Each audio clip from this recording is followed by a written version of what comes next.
pakikinig po at pangangaral ng salita ng Diyos. Okay, tayo po muli magsitayo, mga kapatid. Salamat sa Panginoon. Salamat po sa lahat ng nagsidating. Nawa ay hindi lamang po ito, kung pwede po magtuloy-tuloy tayo, no, para patuloy po tayong tumibay sa pananampalataya. Okay, babasahin ko po, binasa na kanina yung 1 Samuel chapter 18, pero basahin ko na lang po yung unang 4 na talata, verses 1 to 4, at dito po natin ibabase ang ating mensahe sa umagang ito. No? Basahin ko po, ako na lang po, 1 Samuel 18, 1 to 4, And it came to pass, when he had made an end of speaking unto Saul, that the soul of Jonathan was knit with the soul of David, and Jonathan loved him as his own soul. And Saul took him that day, and would let him go no more home to his father's house. Then Jonathan and David made a covenant, because he loved him as his own soul. And Jonathan stripped himself of the robe that was upon him, and gave it to David, and his garments, even to his sword, and to his bow, and to his girdle. Mga kapatid, ang pamagat po ng ating mensahe, love, loyalty, and integrity in friendship. Naghahanap ka ba ng kaibigan? O baka marami ka ng kaibigan na nadismaya ka, aralin po natin ano talaga yung totoong pagkakaibigan ayon po sa Biblia. Tayo po muna manalangin. Amang Diyos, banal at makapangyarihan sa lahat, maraming salamat po, Ama, sa iyong dakilang biyaya na ipagkakalob sa amin, na bahagi po ng aming pagsamba ay muli po kami makapag-aaral ng iyong banal na salita. Panginoon, patnubayan mo po kami ng iyong makapangyarihang Espiritu. Bigyan ng tamang motibasyon at konsentrasyon ng bawat kapatid na makikinig. Bigyan mo po ng divine anointing, wisdom and strength ang iyong lingkod na gagamitin para maituro ko po ng tama ang paksa sa umagang ito ayon sa iyong mga banal na salita upang kami po ay ma-encourage na tunay na maging tunay na kaibigan at hanapin namin ang tunay na kaibigan at makita namin, Panginoon, kung ano po ang mga ingredients, mga sangkap, kung paano po kami makakatagpo ng tunay na kaibigan at kung paano kami magiging tunay na kaibigan sa ibang mga tao. Yes. Panginoon, ang lahat po ito ay aming hiling at dalangin, puno ng pagtitiwala at pasalamat, alang-alang sa pangalan po ng aming Panginoong Jesucristo. Amen. Salamat po, you may be seated. Mga kapatid, tayo po ngayon ay nasa Armenia, wala tayo sa sariling bansa. At pagka wala ka sa sariling bansa, medyo may disadvantage, no? Disadvantage po sa priority. Siyempre, ang priority po rito, taga rito. O kunwari, nakipag-away ka, wag naman sana, no? Sa isang Armenian, papabor po ang batas sa lokal dito. Tayo yung tayo. Kaya tayo normally yung nag-a-adjust, tayo nagpaparaya, nagpapaubaya. Kaya napakahalaga, lalo na napakakunti ng Pilipino rito, dumating kami rito, parang 100 lang ang Pilipino, pero ngayon po dumadami na. Which is magandang senyas din yun, kaya siguro tayo dinala ng Panginoon sa malaking lugar para ihanda tayo na mag-receive ng maraming kababayan na gustong sumamba sa Panginoon. Pero mga kapatid, dahil kaunti nga po yung bilang natin, kinakailangan, lalo na pag nasa isang bansa, ibang bansa ka. Ako po'y pastor ng matagal na panahon, no? Halos 40 years na po ako nagpapastor. Siyempre, yung 17 doon ay sa Pilipinas, at yung 11 doon ay sa Dubai o sa UAE. May 2 taon po kami sa Israel, at yung siguro 8 taon na kami rito, no? Kaya ang buhay namin nakaano sa OFW. Alam namin ang buhay talaga, no? Yung struggle ng OFW. At kung kayo po'y makikinig, may papayo ko, bukod sa may trabaho ka na, no? Maganda yung meron ka tinatawag na support group. Support group na kung saan, lalo na sa ibang bansa ka, maganda meron kang maging close ka sa sarili mong kababayan. At maliban sa sarili, siyempre yun ang priority, maganda rin na magkaroon ka ng kaibigan, yung mga taga rito, mga kapatid. Pero marami sa atin, gusto natin magkaroon ng kaibigan. Pero parang ang gusto lang natin, dapat kayo ang mag-adjust sa akin.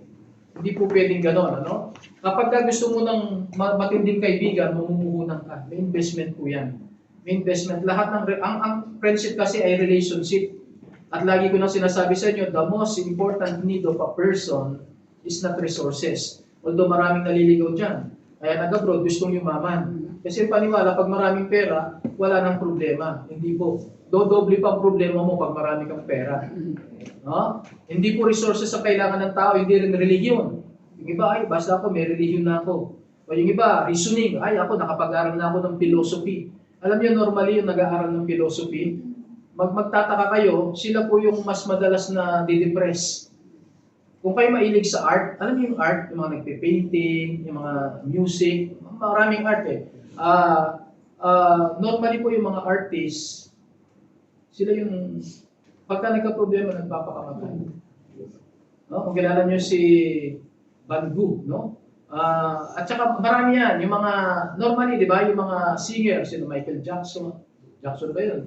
Tama, Jackson. Ayaw lang nilang aminin, pero normally, nagpakamatay sila.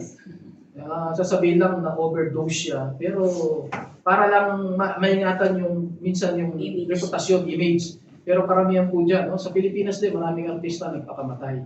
So hindi, malinaw yan, no? Kung obserbat ka lang, wala dyan talaga yung kaligayahan, yung kapayapaan, yung contentment. Pati yung totoong kaibigan, no? O, di ba, maraming kinakasal. Ilang beses na ikinasal, 3, tapos mga magarubang kasal, pero after few days, naghihiwalay. Diba? Yung mga artista, lalo na nakakagulat, ano? Ang garbo ng kasal, meron nga, mga ikinasal, yung pandemic, bilib ako nun. Bawal yung ano, pero tinuloy pa rin yung kasal, no? Ang ilang buwan na, naghiwalay na. Kasi wala sa pera yan, wala sa kasikatan yan. So mga kapatid, sa lesson na to, maunawa natin that one of the richest blessing of life is the companionship, encouragement, fun, and support that come through having strong friendship. Kailangan huwag lang may friend ka.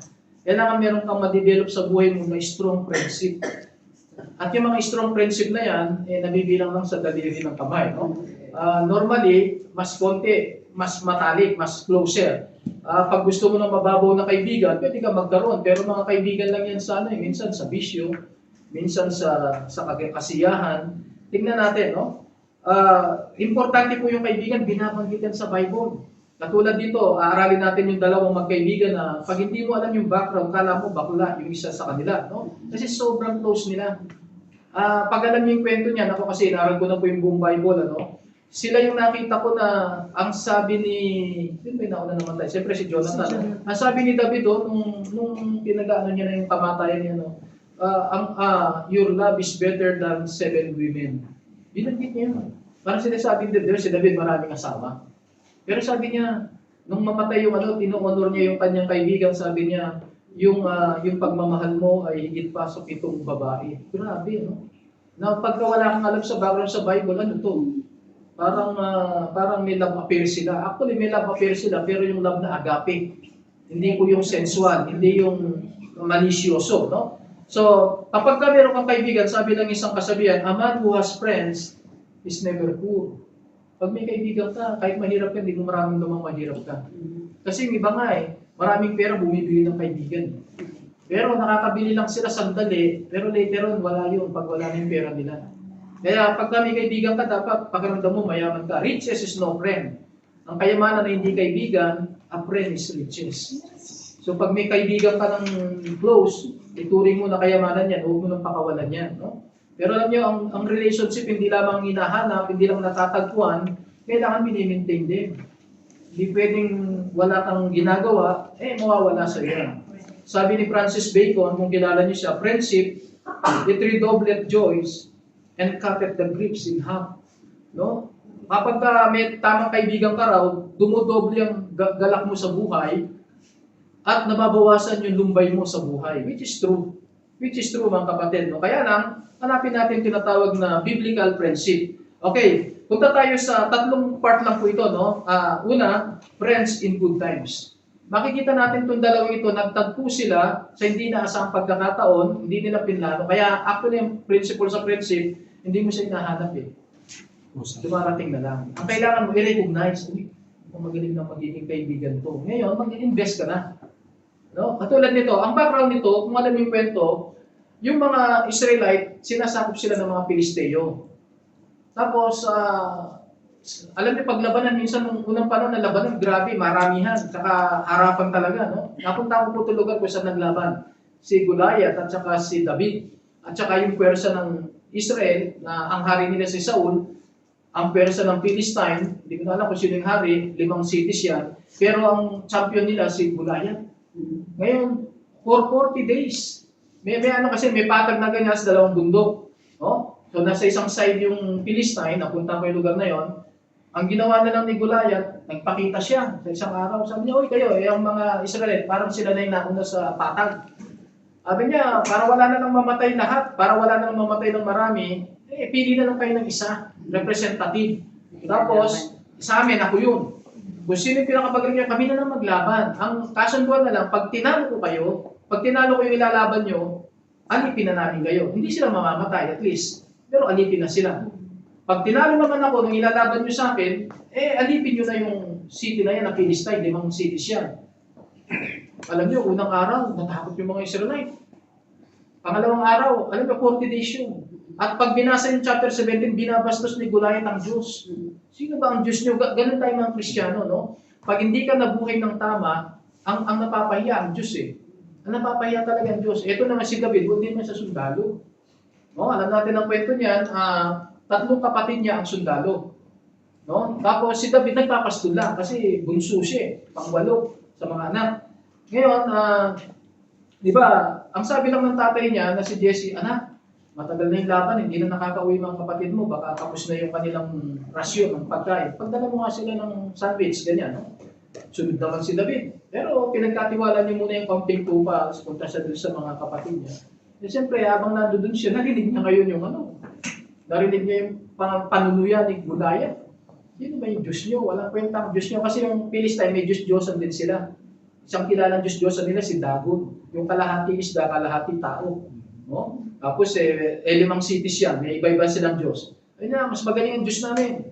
Kasi kung talagang magaling ang Diyos nyo, sige, hanap kayo ng ilalaban. Now, kung kayo nakapanood ng pelikula, mayroong isang pelikula Alexander the Great yata yun. Basta may isang pelikula na ang naglaban si Ajax at saka si yung isang hindi namamatay, ano? Ang weakness niya nasa nasa sakong.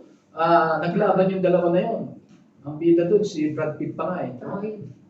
Troy, yeah, I think, yeah, tama yung sa Troy yan, yung labanan sa Troy. Parang gano'n ang sitwasyon, no? Yung isa napakalaki si Ajax, tapos yung isa bilalaban sila. Kalimutan ko ng pangalan, sikat yun sa history, no? Pero pinalo niya yun. So, si David, di na nakapili. Kasi nagtataka, ano yung, ba't wala lumalaban? Alam niyo, dapat na lumaban dun yung hari. Kung walang lalaban sa tauhan niya, dapat walang takot si Saul. Parang inintay na lang niya matapos yung 40 days, suko na sila. Ang tawag yung default, di ba? Default, pag wala lumaban, talo sila. Biglang nag-volunteer si David. Hindi narinig niya eh. Hindi, sabi niya, pag binasa yung chapter 17, ako, lalaban dyan. Kung walang gusto lumaban, ako lalaban dyan, sabi niya.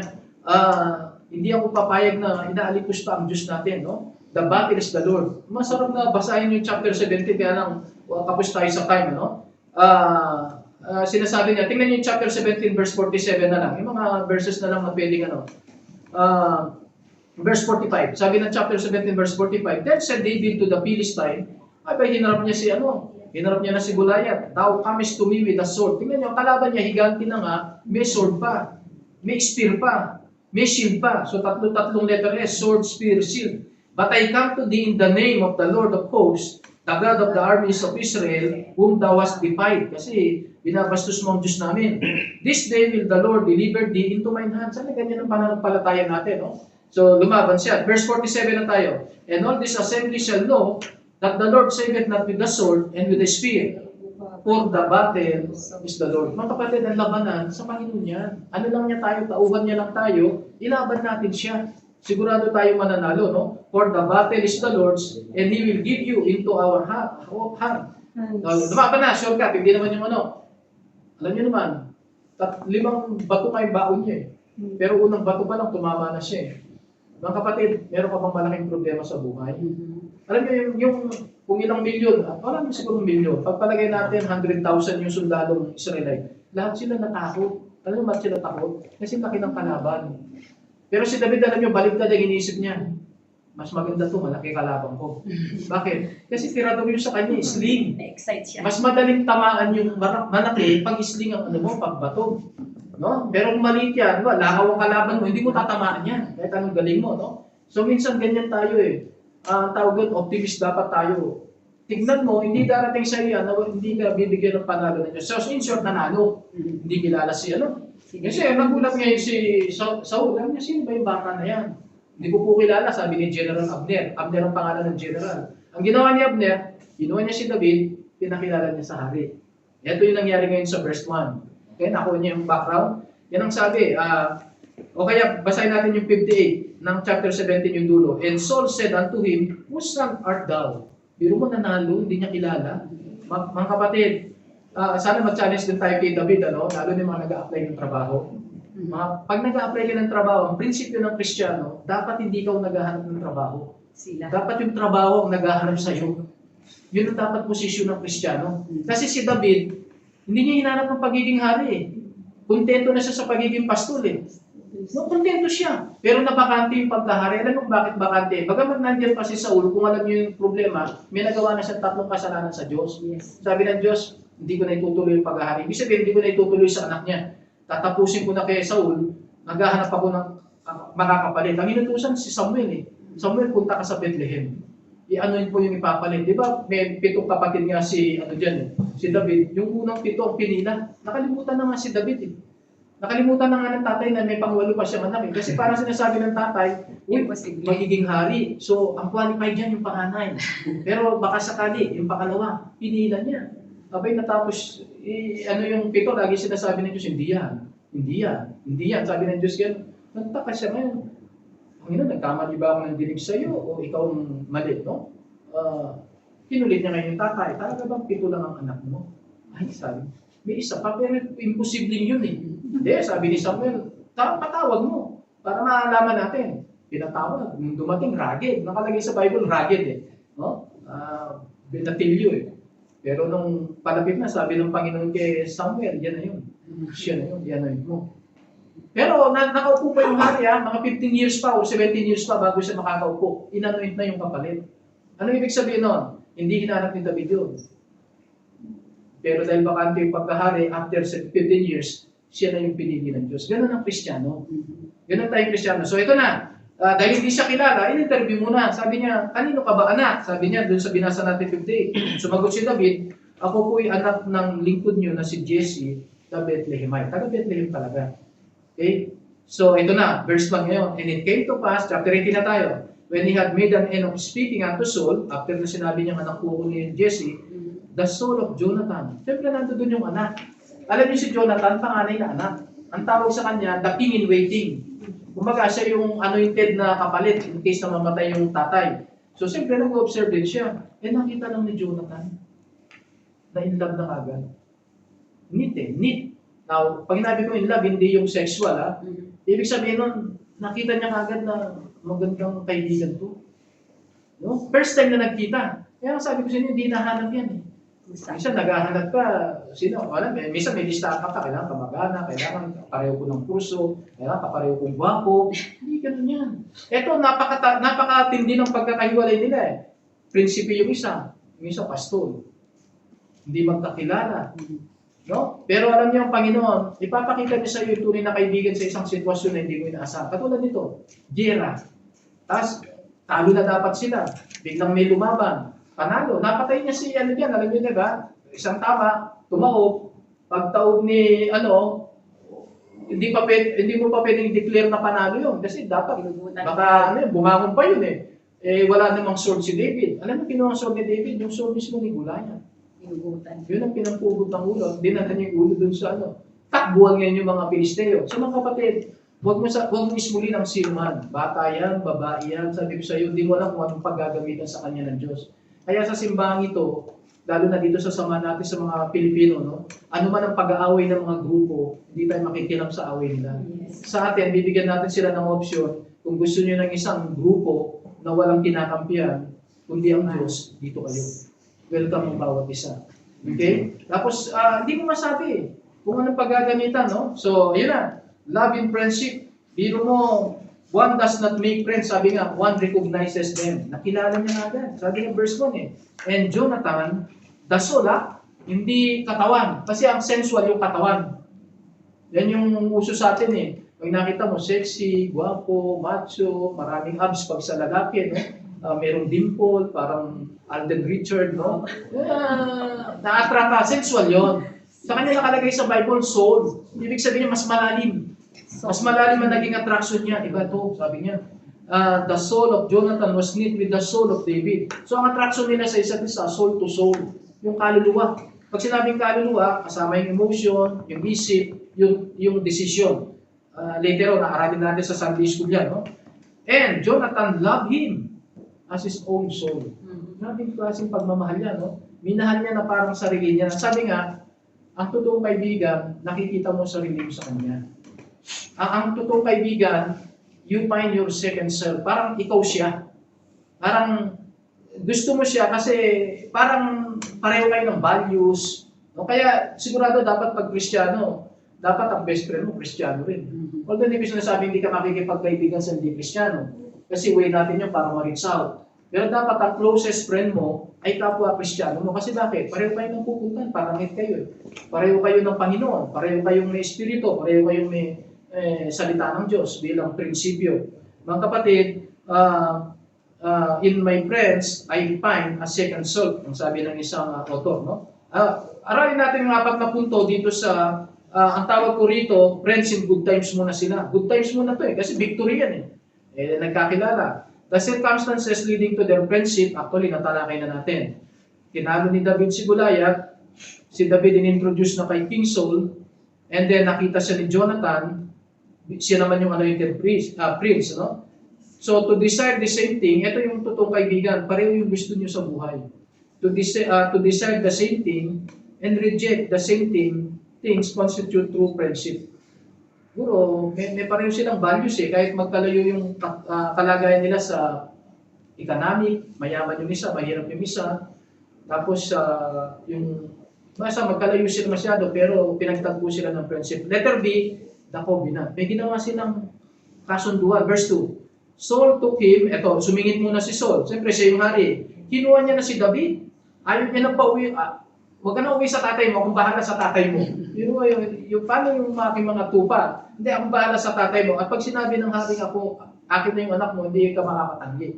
Ganun yan, no? So, si Saul, actually, nakalagay din dito, nagustuhan niya rin si David. Saul took him that day, would let him go no more unto his father. Verse 3 tayo, ito yung covenant. Naggawa sila ng covenant of friendship. Then Jonathan and David made a covenant because he loved him as his own soul. Parang ang nangyayari, ang initiative lagi na kay Jonathan.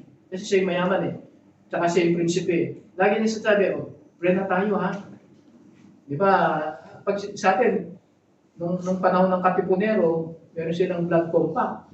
No? Sa atin ngayon, mga fraternity, merong initiation. No? Pero sila, ibang klase yung ginawa nila ng covenant. No? Friend na tayo Sabi niya, they made a covenant. Malalim na kasunduan niya. Because he loved him as his own soul. Pangalawang beses na yan, na sinasabi, mahal niya na parang kaluluwa niya na. No? He is your second son. Parang ikaw na mismo yan. The son of Jonathan was knit with son of David. At saka minahal niya. What is love? Pinadidefine niya, no? Love is two souls, one flesh. Pag kinasal kasi kayo, sasabihin ng pare o pastor na nagkasal, kayong dalawa ay magiging isa na. Original niya, nasa Genesis chapter 2 yan. Kayong dalawa ay magsasama and the two shall become one. So, dalawang kaluluwa kayo. Pag mag-asawa, yun ang tinatawag na love. Pero isang katawan na kayo. Kasi nagsasama kayo sexually. Nagkakaroon kayo ng unity. No? Pero ang friendship, baliktad siya. Two bodies, one soul. Parang isang kaluluwa na lang kayo, mga kapatid. No? You have two bodies, pero isang kaluluwa na lang kayo. So, yan po yung pagkakaiba ng dalawa. No? True friendship is one soul in two bodies. Si Aristotle po ang nagsabi niya, no? Kung kilala nyo. Kaya nagkaroon na sila ng covenant. Now, hindi naman sila nagsumpaan. Meron tinatawag na commodities or token of friendship. Kung sa kasalang token ng pagsasama nyo ay sing-sing, no? Sa friendship, hindi ko alam. Pero sila, meron din silang token.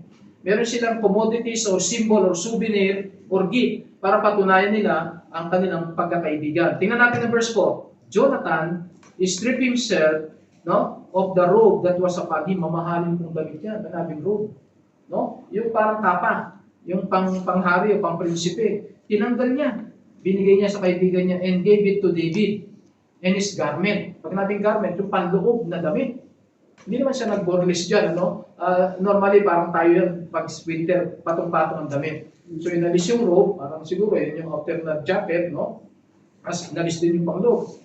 Sa akin, itong Amerikana, dahil mahal niya yung kaibigan niya. Siyempre si David, di naman siya nakahanda, mahirap siya. No? Pero tinanggap niya yung friendship. So, sa friendship mga kapatid, huwag nyo na-expect, binigyan ka ng regalo, dapat bigyan mo ng regalo. Pag hindi na tayo friends. Yan ang ugaling Pilipino yan. Yung utang na loob.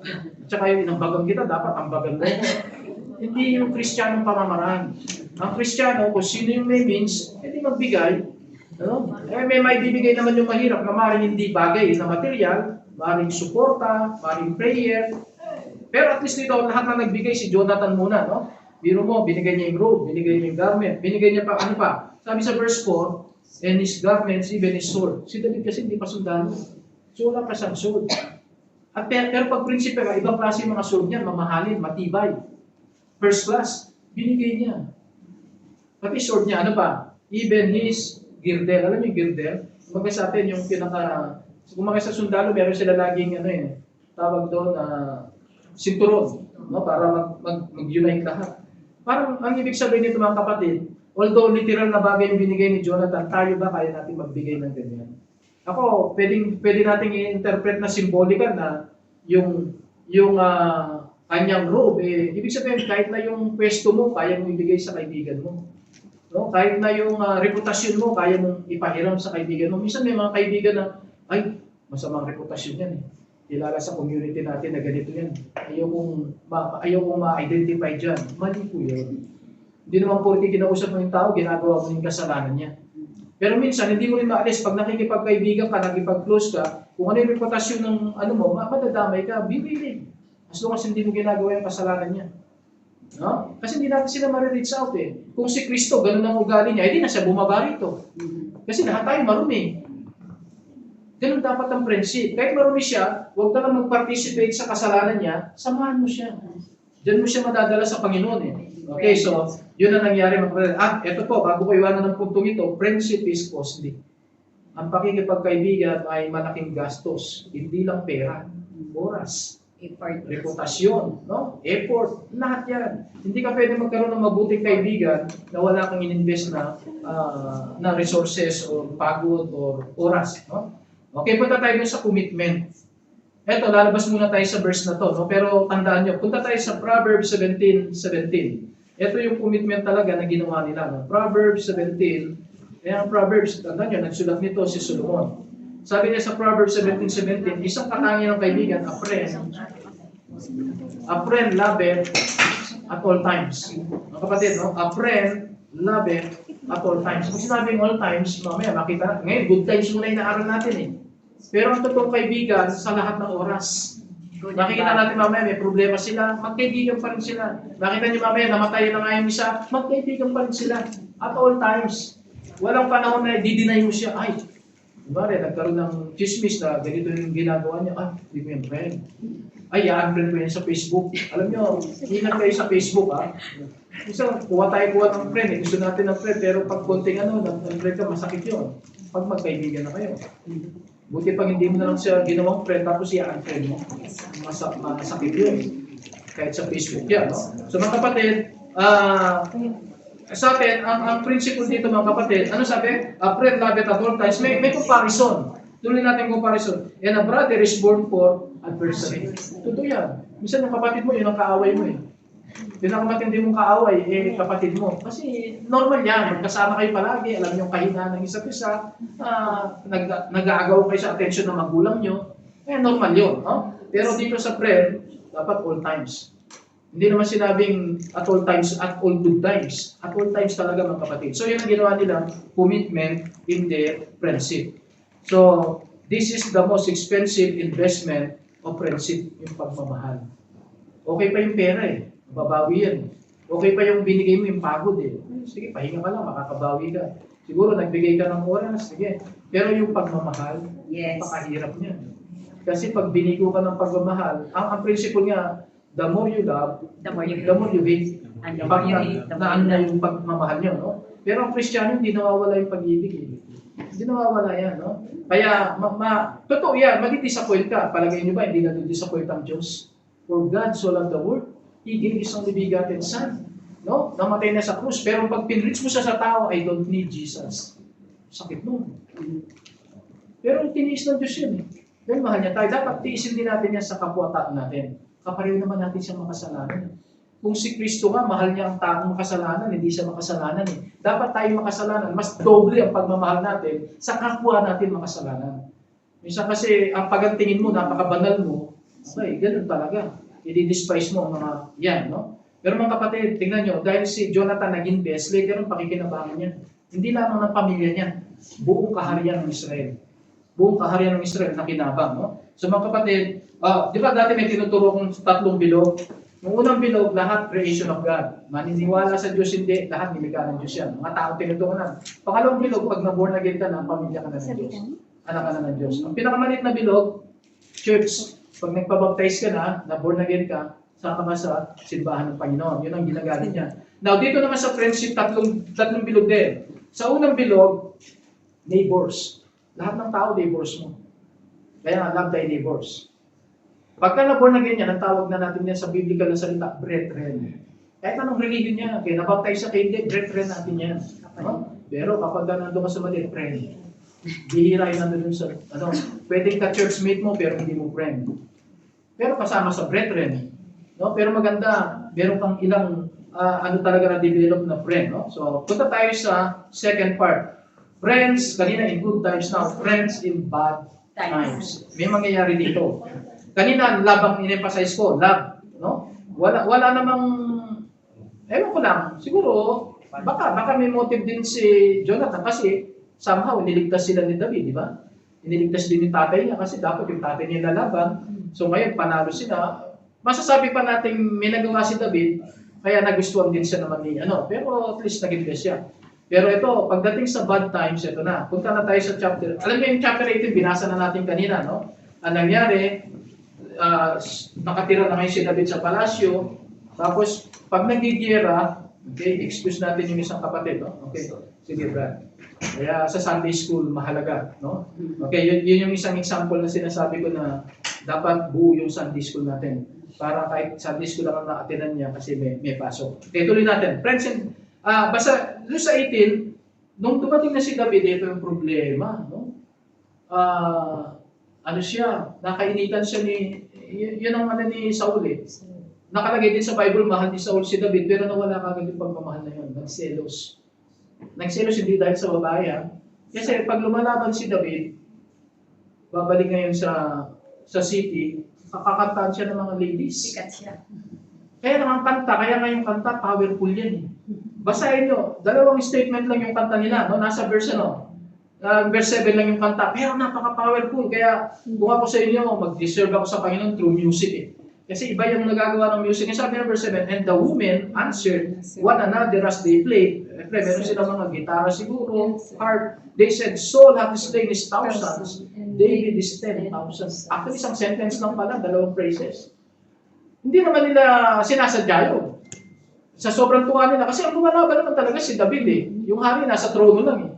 Sabi nila, si David nakakapatay ng 10,000, si Saul, 1,000. Wala naman yung salitang lang eh. Yan bang lang? Wala naman eh, no? Normal lang yun.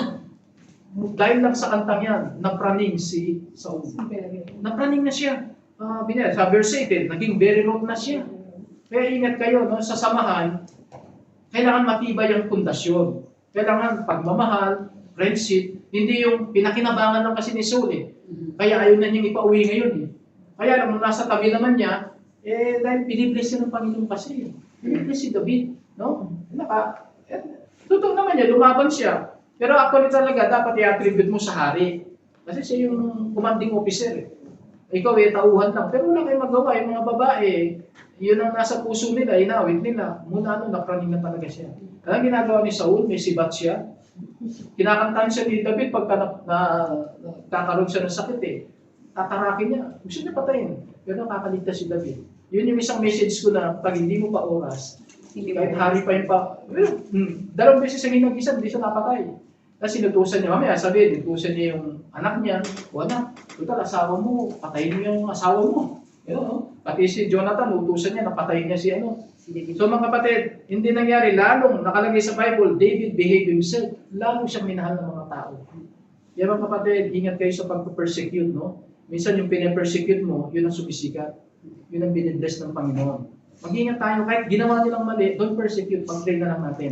Pag-pray na lang natin. So, punta tayo dun sa 19. Chapter 19 ngayon, verse 1. Ano nangyari? Na-wanted na si David.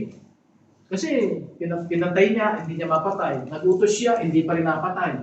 Alam niyo, dumating ngayong panahon na buong army ng Israel, hinahanap si David. Pero hindi siya matagpuan. Sabi nga sa inyo, di ba, kabaliktaran yun yung sinasabi ko, ilang tao magagalit sa'yo para mapahamak ka?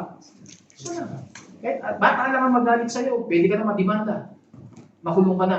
Pero ito baliktad hari ang galit, lahat ng sundalo niya, inutusan niya, hindi napatay si David. Bakit? May mission ng Diyos kay David May mission pa siya. Hindi pa siya nagiging hari. So mga kapatid, lagi niyong tatandaan, hanapin yung mission ng Diyos sa buhay mo at gawin mo. Para mo sinasabi sa Diyos, Lord, di ba, di mo ba ako papatayin? Di ba, Panginoon, di mo ko bibigyan ng sakit kasi nagsisave ako. Pero yung, Panginoon, pahabain mo nga po ang buhay ko. Hindi ka naman umaattend. Hindi ka naman kumakanta sa Panginoon, hindi ka nag-o-offering. Tapos, sinisira mo pang pangalan niya. Do you think sasagutin ng Diyos ang panalangin mo? Panginoon, give me good health. Lord, prosper me. Hindi. Ito si David nga, hindi na ka nananalangin Ginagawa niya lang ang kalooban ng Diyos, binibigay sa kanya. Yung pwesto ng pagkahari, ngayon may kaibigan siyang prinsipe, no? Kaya lang, hari naman ang bumabanat sa kanya. Ito na sa verse 1, ito na yung second part natin, friends in bad times, no? Anong nangyari? Ang sabi ng verse 1, nagbalita si Jonathan. Saul spake to Jonathan. Tingnan niyo, basahin niyo mabuti isa. Alam ni Saul, magkaibigan dalawa, to all his servants, they should kill David. Sekreto. Anak, ikaw yung susunod sa akin, di ba? So, patayin mo yung kaibigan mo kasi sumisikat na yan. No? Pag yan, agawin niyo yung trono. Alam niyo, ang unang paglaban sa tao, yung paninira sa salita. Salita. Nasabi niya, ganito, ganyan, no? Pero alam mo, pag totoong kaibigan mo, kahit anong chismis marinig mo, hindi mo paniniwalaan. Hindi pinaniwalaan niya Jonathan. Kahit ang nakataya yung pwesto niya. Mahirap kaya yung chismisan mo yung tao, pero pagka siya rin ma-apekto sa chismis, papalag na yan, no? Siya, verse 2, anong ginawa niya?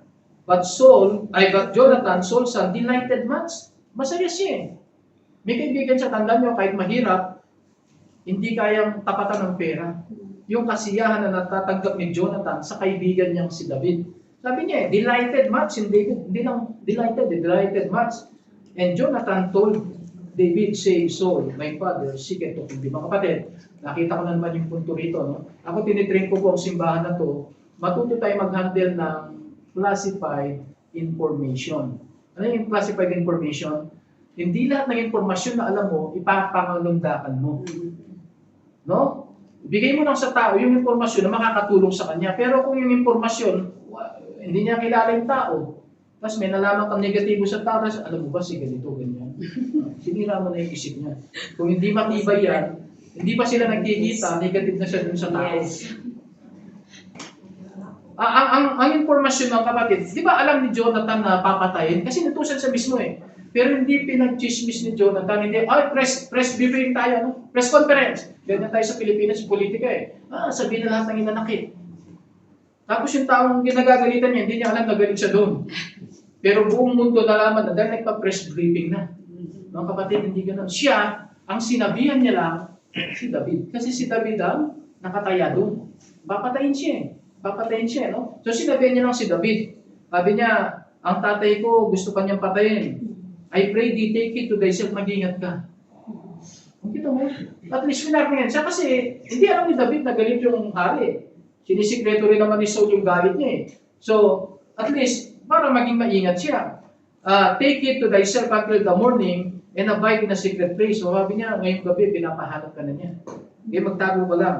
Verse 3, I will go out and stand beside my father in the field where thou art, and I will commune with my father of thee, and what I see, that I will tell. Sabi niya, kakausapin ko ba yung tatay ko? Kung ano magresulta ng pag-uusap namin, papaalam ko sa iyo. Tawag doon, classified information. Iparating mo yung informasyon. Kahit delikado delikado rin kay Jonathan to. Kasi, praning na kayong tatay niya, papatay, kahit si Saul, papatayin siya ni David. Sinipat din siya sa sobrang galit niya So, mga kapatid, pero dahil kaibigan mo yan, at alam mo may mission ng Panginoon dyan, proteksyonan mo siya. So, anong principle ng friends in bad times? True friend, protect in times of danger. Pag totoong kaibigan niya, puproteksyon ng kanyan sa danger, kahit na madamay siya. Hindi, yung iba, Ibang usapan na yan. Ano na yan? Away na yan. Ayoko na dyan. Hindi ka naman makikipag-away. Tulungan mo lang kung paano mo proteksyonan yung kaibigan mo, no? Then, in friendship, sabi nga po, your heart is like a bell, struck every time your friend is in trouble. Kung totoong kaibigan yan, pag may problema yan, parang may problema ka na rin. Parang bell yan eh. Pag may problema siya, nagre-ring sa'yo. May gagawin ako, no? Second, sa verse 4, chapter 19 pa rin tayo, Jonathan spake good of David unto Saul his father. Tingnan nyo ha, pag kaibigan mo, ang ikukwento mo lang yung mabuti. Alam na nga ni Saul, ay ni Jonathan, nagalit yung tatay. So normally tayo, anong gawin natin yung apoy, dinadagdagan natin na panggatong. Ay alam mo, iloko ko nun eh. Pangatlo ka na. Marami pa dyan. Huwag mo lang gatungan pa. Si Saul, hindi, baliktad. Ay, si Jonathan, baliktad. Ay, alam mo sinabi niya, yung mga magagandang ginawa. Kaya mo lang i-remind, ano sinabi niya? Saul and said unto him, let not thy king, the king sin against his servant. Tayo, huwag ka kasalanan po yung pinagagalitan mo yung lingkod mo si David. Because he hath not sinned against thee, wala naman po siyang ginawang kasalanan sa inyo. Because his works have been to thee word, very good. Kung narinig nyo man yung kanta na yun, hindi si David ang kumanta nun. Parang gawin mo ng para magsakasundo. Bisa kasi, totoo naman yun eh, hindi naman si David ang nagsabi. Kung si David ang kumanta, ako'y nakapatay ng libo, si Ari Saul ay 1,000 lang. Hindi naman eh, ibang tao eh. So, kailangan papayapain mo. Sabi nga, ang pampatay sa sunog, ano? Tubig. Tubig. Yung iba eh, nilalagyan pa ng gasolina. Kaya nagrambulan. Kahit sa Pilipinas, at saka yung mga comment nyo sa Facebook, mga kapatid, minsan may nag-aaway na, makikisaw-saw pa man. Kung pwede mong basahin, para alam mo lang yung nangyayari, pero huwag ka na mag-isaw-saw. Kung gusto mong magsalita, yung good. Sa good na lang, no? Iwasan natin yan. So, yun po, protect in danger, no? Kapag natutong kaibigan. And then another, true friend upholds in time of false accusation. Pag ina-accuse yung kaibigan mo, pagtatanggol mo. Yes. Ganun pwede manahimik ka. Yes. Ako, yan ang witness ko minsan, no? Pag sasabihin ng pastor, pati ikaw hindi ka nagsasalita. May kanya-kanya rin personality minsan, no? Pero ako, dinadang ko yung salita ko sa preaching. Baka minsan may marinig kayo, may mga miyembro ng pastor, nag-aaway na ngayon dalawa, hindi umiimik. Dinadang ko sa preaching. Kasi hindi ko personality yun eh. May ibang mga personality na hindi ano talaga, no? Hindi marunong mag-gano o hindi niya yon. Pero hahanap siya ng paraan, no? So ayun, ako dinadang ko sa preaching siya, pinagtanggol niya yung kaibigan niya. So may kasabihan tayo, love is blind. Bulag, kahit na anong defecto, ayaw niyang makita, no? Friendship tries not to notice. Baliktad yung friendship. Alam niya naman na may kahinaan, pero hindi niya pinagsasabi. At hindi niya ini-emphasize. Hindi niya lang pinapansin. Mas tinitignan niya yung mata niya dun sa mga positibo. Nakita niyo? So mga kapatid, yan yung ng dalawa. So si Jonathan, pinagtanggol niya sa tatay niya, no? Nag-appeal siya sa tatay niya, huwag niyo na po saktan. Sabi niya, mabait po siya. Tingnan natin verse 5. For he did put his life in his hand, and he slew the Philistine. Pinaalala niya tayo. Dinayaan niya yung buhay niya. Dahil niya nang napapatay sa kalaban natin, no? Nakita yan sa verse 18, di ba? Nung sinabing, pag daw nakapatay ka ng ganitong Filisteo, ipakasal sa yung anak ng hari. Ano nga, isang oras na lang maggagabi na, umalis pa rin si David, pumatay siya ng 200 Filisteo. 100 lang ang nire-request ni Saul. So pinaalala ni Jonathan, no? Sometimes mga kapatid, ganun lang. Bababa yung tension. Galit na siya. Kung ano man yung relationship niyo, no? Di ba may ginawa rin naman siya mabuti sa'yo? So, sinabi niya yung good na ginawa. Jonathan discouraged his father in his plan to kill him. Sabi niya sa tatay niya, huwag mo na siyang patayin. Palagay sa verse 5. Wherefore then wilt thou sin against innocent blood to slay David without a cause? And Saul, tingnan niyo nangyari, verse 6. Saul hearkened unto the voice of Jonathan. For a meantime, bumaba yung tension, hindi niya na muna tinuloy ng araw na yun, at siguro nakalipas ang ilang araw, baka buwan, no? At pinagkasundo yung dalawa, verse 7. And Jonathan called David, and Jonathan showed him all those things, and Jonathan brought David to Saul, and he was in his presence as time passed. Nagbati ulit yung dalawa. Kumain ulit sila sa isang lamesa. So mga kapatid, makikita niyo po ang talagang nagagawa ng true friend. Okay, pangatlo tayo. Dumating yung panahon, dumating yung panahon na talagang inahabol pa rin siya ni Haring Saul, ano? Alam niyo, si David, sa sobrang discourage niya, mga kapatid, ano, ay umalis na rin siya, no? Umalis na siya sa palasyo, naging vagabond siya. Alam niyo yung vagabond? Para na siyang tulisan na nagtatago na. Kasi buong kaharian na hinahanap na siya.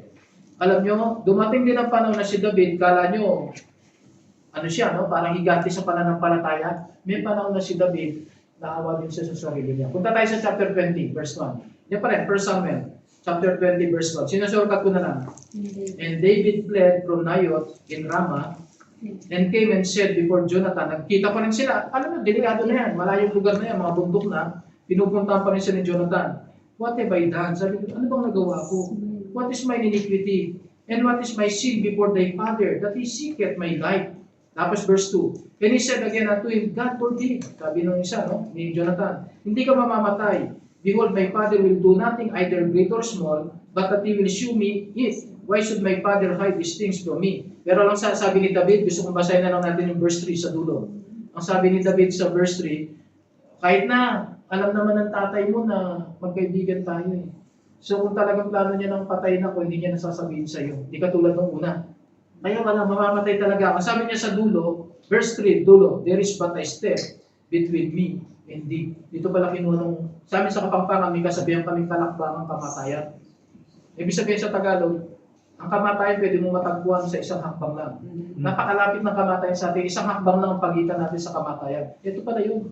Sabi ni David sa sobrang depression niya, isang hakbang na lang patay na ako. Kumbaga, isang bulati na hindi pumipirma. Kumbaga, isang pako na lang sa kabaw, hindi binabaw, no?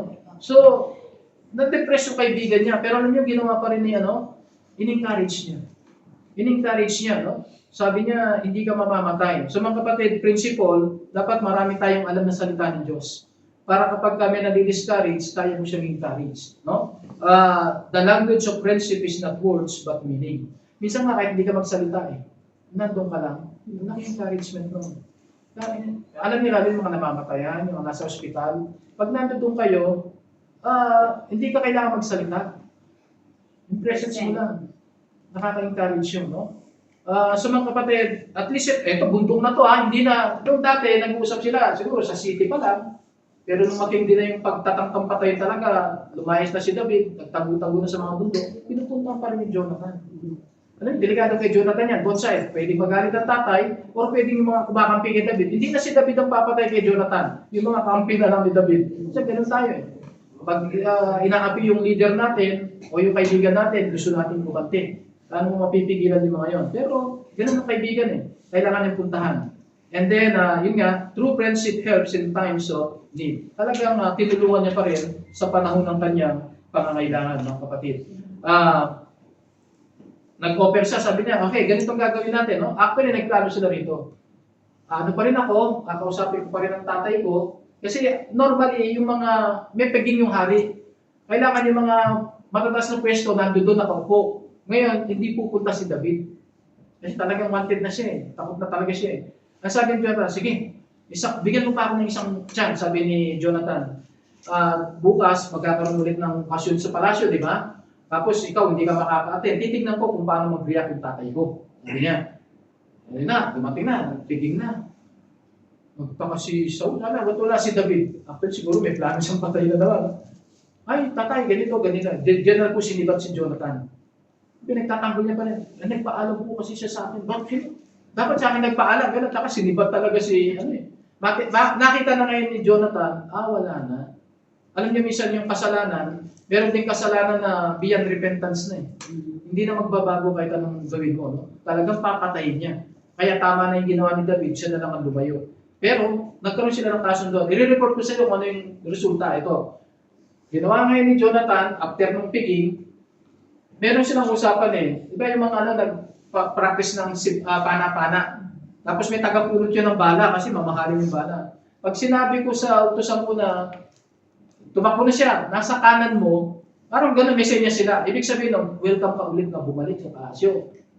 No? Pagka naman, kunwari, sinabi ko nasa likuran mo, parang ibig sabihin talagang galit ng tatay ko. Ganun yung ginawa ni Sinibat ka, tapos pinahanap niya sa tauhan niya, narinig na ni David. So, ibig sabihin, beyond reconciliation na, no? Talagang kailangan umiwas na lang siya. Pero nagkaroon pa rin sila ng pagkakataon dyan na mag-usap, nagyakapan, and then yun na yung last time na nagkausap sila. So mga kapatid, true friendship commits to each other even in the midst of difficulty and uncertainty. Nagkaroon sila ng panata dyan mga kapatid. No? Gusto ko makita niyo yung panata ng dalawa. Nagkaroon sila ng panata. No? Chapter 20 verse, anong verse na yun? 41. Chapter 20 verse 41. Ang ganda nito, may pangako sila sa isa't isa. Verse 41. Chapter 20 ha. And as soon as the lad was gone, pinauwi na muna ni Jonathan yung pumulot ng pana. No? David arose out of a place toward the south, fell on his face to the ground, nagpaalam na, bowed himself 3 times.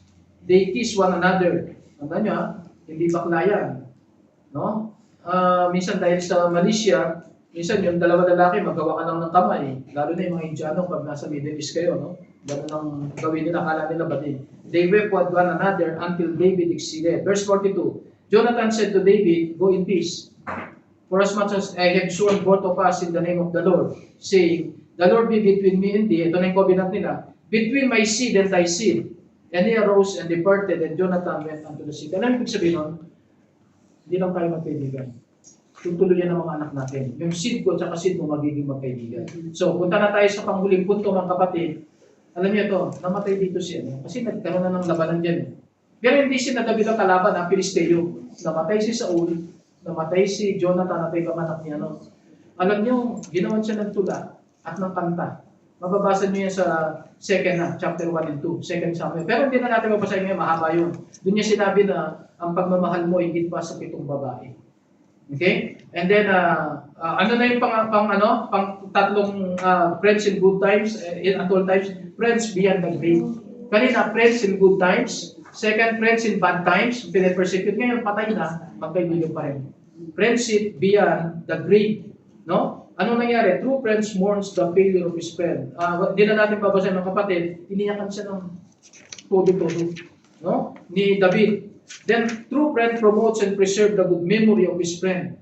Alam niyo, kung tutusin, si Saul, masama yung ginawa kay David, pero ang galing ni David wala siyang nirecord na masamang ginawa ni Saul. Tawag pa rin niya sa kanya father, kasi father rin doon niya eh. Tapos sabi niya, hari. Kumbaga mga kapatid, sana tayo, ganun tayo, no? Yung kapag patay na yung tao, lalo na pag justice, huwag ka na mag-akusa sa taong patay na. O kaya huwag ka mag-akusa sa taong kahit buhay siya, wala siya sa harapan mo. Unfair yun. No? Huwag ka magbibintang sa tao na wala sa harap mo. Hindi niya may pagtatanong. Eto, lalo na patay na. Ang pwede mong gawin, good memory na lang. So yun ang ginawa ni David. Talagang nagkwento siya ng marami. Friends in life, friends in death. Talagang nagmahalan pa rin sila. At ito pa, no? Wala na lang tayong time. Alam nyo, nung si David ay hari na, tapos natapos niya na yung mga maraming gera, naalala niya yung covenant niya. Kasi kung tutusin, pinatay lahat ng lahi niya na Saul eh. So sa record ng history, wala nang buhay na kamag-anak si Saul. Pero si David, bigla niya naalala, may pangako ko sa kaibigan ko. Nagtanong siya sa isang counselor niya, may kilala pa ba kayong kamag-anak ni Saul? May nagsabi, alam niyo po, yung si Jonathan, meron siya parang, ano ba ni Jonathan? Kasi meron isang bata na nung panahon ng giyera, pinapatay sila, meron nagtakas ng isang sanggol. Kaya nadapa yung nurse na naghahawak, nalumpo yun. Pero buhay. Isa na lang, nakamag-anak. Ang pangalan niya Mephibosheth. Alam mo sabi ni David, pahanap niyo. Dalhin niyo sa palasyo. Ano yung ginawa ni David? Sabi niya, mula ngayon, dito ka natitira sa palasyo. Pero yun, nagtatago yun. Kasi pag ibang dynasty na, ibang pamilya, papatayin talaga lahat ng kalahi ng para wala nang magabul sa trono. Pero siya, inilagay niya talaga kahit lumpo na. Hanggat buhay ako, kakain ka, in-honor yung sa panata ko sa tatay niya. So, ang ganda po ng ginawa nila. No? So mga kapatid, i-conclude po natin ang mensahe ito. Alam niyo, may mga example din ng good friendship dito. One time, pinrich ko na nasa kabila pa tayo. Ang isang magandang friendship yung si Jesus at si John the Baptist, di ba? Nasa tiyan pa lang sila, nagbabatihan na sila, no? Tapos, namatay na si John the Baptist, ay kinukwento ng Panginoon yung mga magaganda patungkol kay John the Baptist. Si John the Baptist, sabi niya, he must increase, I must decrease, patungkol kay Jesus. Sabi naman ni Jesus, sa lahat ng pinanganak ng babae, wala nang dadakila pa kaysa kaysa dito kay John the Baptist. Ganun dapat tayo mga kapatid. So, last verse po na babasahin natin mga kapatid. Punta tayo sa John chapter 15, verse 13. Dito po tayo magtatapos. Baka sabihin nyo, Pastor, meron ba akong pwedeng simulan na gawin kaibigan? Ang sabi ng John 15:13, Tapusin po natin sa mga talatang ito. John 15, verse 13. Greater love hath no man done this, that a man lay down his life for his friend. Ang totoong kaibigan, itataya mo buhay mo para sa kaibigan mo. Si Jesus ba ginawa niya ba yan? Actually, mas better pa. Sa kaaway niya. Kaaway niya tayo dahil sa kasalanan. No? Verse 14, ye are my friends. O, siguro mo, inaalo pa ni Kristo, kaibigan kita. Kaya lang may kondisyon. If you do whatsoever I command you. Kaibigan. Kaya kapatid, si Kristo mismo, nag-a-apply siya na maging, hindi lang Savior mo, gusto niya maging kaibigan mo. So kung meron tayong unang kaibigan na i-develop sa buhay natin, let's be friend with Jesus. Hindi lang siya Lord natin, hindi lang siya Savior natin, gusto pa niya maging friend. Verse 15 ngayon, henceforth, sabi niya, I call you not servant. Dapat talaga lingkod tayo kasi Panginoon siya. Pero sabi niya, for the servant, knoweth not what is Lord doeth. Di ba pag kaibigan, alam mo yung sikreto?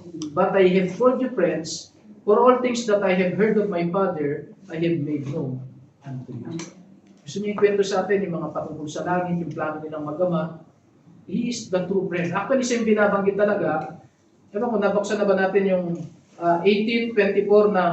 Punta tayo sa Proverbs. Sorry, may isa pang verse pala. Sorry mga kapatid, hindi ko alam kung nabasa na natin kanina, pero dagdag lang natin to.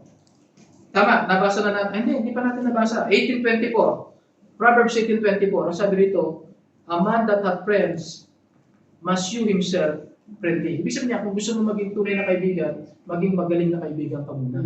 If you want friends, be a good friend muna. I-develop mo sa sarili mo yung mga magagandang katan. Then, may kasunod. Ano sabi ng dulo ng verse 24?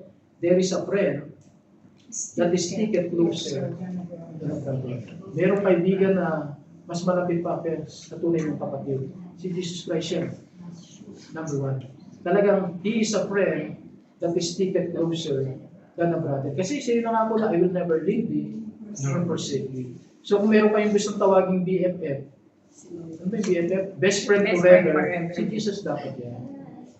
Sana sa buhay natin, kung di mo pa siya tagapagligtas, gawin mo muna siyang Savior mo. No? Pero kung tagapagligtas mo na siya, gawin mo siyang Lord, at the same time, gawin mo siyang Panginoon ng buhay. So mga kapatid, sana nakita natin, anong title natin? Love, loyalty, and integrity in friendship. Una, pag natagpuan mo siya, mahalin mo. Pangalawa, in bad times, ipakita mo na may loyalty ka sa kanya. And then, kahit na wala na siya, hindi kanya naririnig, patay na siya or whatever, integrity pa rin. Yung good memory niya, ang palagi mo ipagsabi. At ang Panginoon, yan talaga yung ginagawa niya sa atin. Alam niyo, Panginoon, kahit alam niyo makasalanan tayo, pinagmamalaki niya tayo sama sa langit. Hindi niyo alam niya. Siya yung ating advocate, judge advocate. Kunwari, si Satanas, di ba si Job, sabi ni Satanas, oh, di ba si Job, ganyan, kaya siya, naniniwala sa'yo, mayaman siya. Ina-accuse siya. Pero ang gagawin naman ni Jesus ngayon, tatayo siya sa kabila. Hindi, ganito yung ginawa niya. Pinagtatanggol tayo lagi ni Jesus. Siya talaga yung a friend that is sticketh closer than a brother. Tayo po tumayo, awitin natin maya-maya yung what a friend we have in Jesus. Tayo muna yung manalangin. Ama naming Diyos, salamat po sa umagang ito. Pinagkalooban mo muli kami ng pagkakataon na makapag-aral ng banal na salita. Salamat at inaral namin ngayon ang what is about true friendship. A friend, love it at all times. Ang una pong nagpakita nito, ikaw, Panginoon, especially Panginoong Jesucristo, minahal mo kami nung kami makasalanan pa. Minahal mo kami ngayong anak mo na kami, bagamat nagkakasala pa, at patuloy mo kaming mamahalin dahil pangako mo, you will never leave us nor forsake us. Subalit Panginoon, sa mundong ito, kailangan din namin i-develop ang friendship namin sa kapwa-tao. Tulungan mo kami na magawa namin ang ginawa ni David at Jonathan. They were friends in good times. They were also friends in bad times. And they were even friends, even beyond the grave. Panginoon, sana po ay i-develop mo po sa bawat isa ito sa amin. Panginoon, patuloy ka po mangusap sa aming paanyaya. Habang lahat po'y nakayuko, nakapikit ang mata, nais ko lang po magbigay ng maikling paanyaya. Kapatid, nananabig ka ba sa isang tunay na kaibigan? Gawin mong kaibigan ang Panginoong Jesucristo. Kung tagapagligtas mo na siya. At kapag ka na-develop mo yung pagmamahal mo sa Kanya, nakita mo kung paano siya magmahal, then utusan niya tayo na kung paano ko kayo minahal, mahalin niyo ang isa't isa katulad ng pagmamahal ko sa inyo. Kapatid, doon ka palang pwedeng magmahal ng isang tunay na kaibigan. At kung tayo po ay may mga taong nakaaway, hindi nakasundo, kapatid, importante na hindi man natin sila close friend, at least hindi natin sila kaaway. Ang sabi ko sa Bible, live peaceably with all men. Meron ka bang isang kapatid o isang kamag-anak o isang kabayan na meron kang hindi pagkakaunawaan? Kapatid, why don't you surrender it to the Lord? Sabi mo, Panginoon, handa po ako na makipagkasundo sa isa kong dating kaibigan na nakaaway o hindi ko bang kaibigan pero naapektuhan ng aming samahan. Panginoon, gusto mong magamit mo ko para mailapit namin sila sa iyo. If you want that kind of commitment, will you raise your right hand? Pastor, pray for me. I want to be a good friend so that I can also find another one, good friend, ang Panginoon sa Kristo. Salamat po, tayo po'y magtatapos sa panalangin. Panginoon, narito po ang aking mga kapatid. Ikaw ang nakakaalam kung ano po yung aming mga pinagdaraanan sa buhay. Maybe mas matindi pa sa pinagdaanan ni Haring David o ni Jonathan. Subalit, Panginoon, tulungan mo muna kami na i-commit namin ang friendship namin. Our best friend forever is none other than the Lord Jesus Christ. Because the Lord Jesus Christ is a friend that is sticketh closer than a brother. Kailanman hindi niya kami iiwanan, kailanman hindi niya kami pababayaan. And then secondly, Panginoon, tulungan mo kami kung paano po mag-develop kami ng human friendship. Sapagkat ang friendship, Panginoon, ito po ay dapat may pagkakapareho po ng paniniwala, parehong Panginoon sa buhay, parehong patutunguhan sa buhay papunta sa langit. Help us to develop our friendship, especially among our brethren. Subalit mag-develop din po kami ng friendship kahit sa mga hindi pa mananampalataya upang mailapit namin sila sa iyo. I-bless mo po, Panginoon, ang aking mga kapatid at alisin mo po ang anumang sagabal upang patuloy po kami makipagkasundo sa lahat ng tao dahil ito yung kautusan ng salita ng Diyos that we need to live peaceably with all men. Tanggapin mo po, Panginoon, ang aming sama-samang pagpupuri, pagdakila sa iyong banal na pangalan at gawad mo po ang iyong mahalagang bendisyon sapagkat lahat po yung aming hiling at dalangin alang-alang sa makapangyarihang pangalan po ng aming Panginoon Jesucristo. Amen. Salamat po.